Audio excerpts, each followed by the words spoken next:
thought at Adelaide Oval, and the same was the case in Perth, but they were humbled in Perth. India, just before coming to Australia, they were humbled in their own backyard.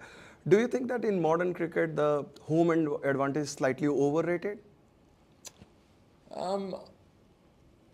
Look, yeah, it's hard to know. You know, for us, we played a lot in India in all formats, and I know India come out here, and even if it's not Test matches, this feels like there's a ODI series or something out here every year. So perhaps they're not as foreign as they used to be conditions. I think modern day players are very adaptable as well. You've got to learn to play all around the world, and you can adapt pretty quickly. So probably can't speak for years and years ago, but it feels like there's certainly home advantages, but maybe not super pronounced. There's normally a little bit of nip, which is obviously suits Scotty quite well. All last summer, kind of he was geared up to go, and no one fell over. So it feels like it's been quite a while. Obviously had a good little hit out in Canberra a couple of days ago as well. So his prep's been really good. He's happy with how it's coming out and his rhythm. But as a captain, it's pretty awesome for someone like Scotty to come straight in. He can bowl huge amount of overs if you need. Super consistent. He's performed at this level, so he looks ready to go. Couple more here folks in. Look, hard to say. Some of our guys have played a lot. Some of them have not played too much pink balls. I think there is a little bit of getting used to, but that's what the last few days have been about, trying to get your eye back trained. So I don't see a huge kind of shift from red ball cricket to pink ball cricket. I hope there's some lessons learnt. The good thing is both batting and bowling, we've now had a look at them. They've had a look at us as well, but you get a look at some of the bowling plans that you want to implement, and same with the batters. They know how they're going to be attacked first up. I'm sure.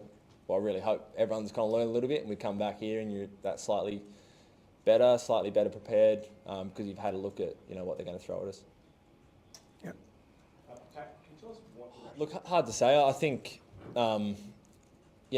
when things don't go right, there's enough commentators that will support you, but also some that will, of course, try and create some headlines, and it doesn't really. We try not to take too much notice of it. We just go about our things. We concentrate on, as I said, trying to play our own way, trying to give ourselves the best chance of winning games, and try not to get too caught up in anything else. There's pressure when you're down. There's that a little bit more, especially when you're at home.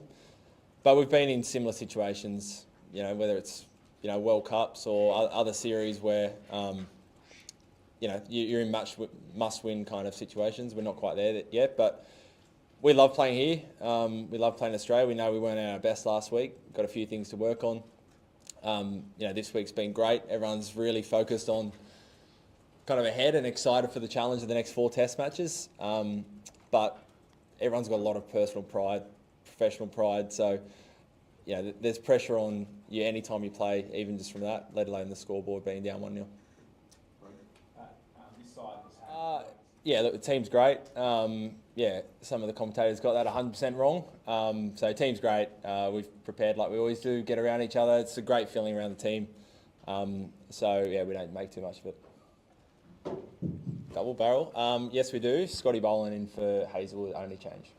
Well, I think, I always try and work out what I think's best for, our guys, what's going to play to their strengths. And then, of course, you've got to, some responsibility to play a certain way, within, hopefully a style that the fans are liking and kids are wanting to tune in for. But, no, we don't tend to look too far in the past or forward. It's more about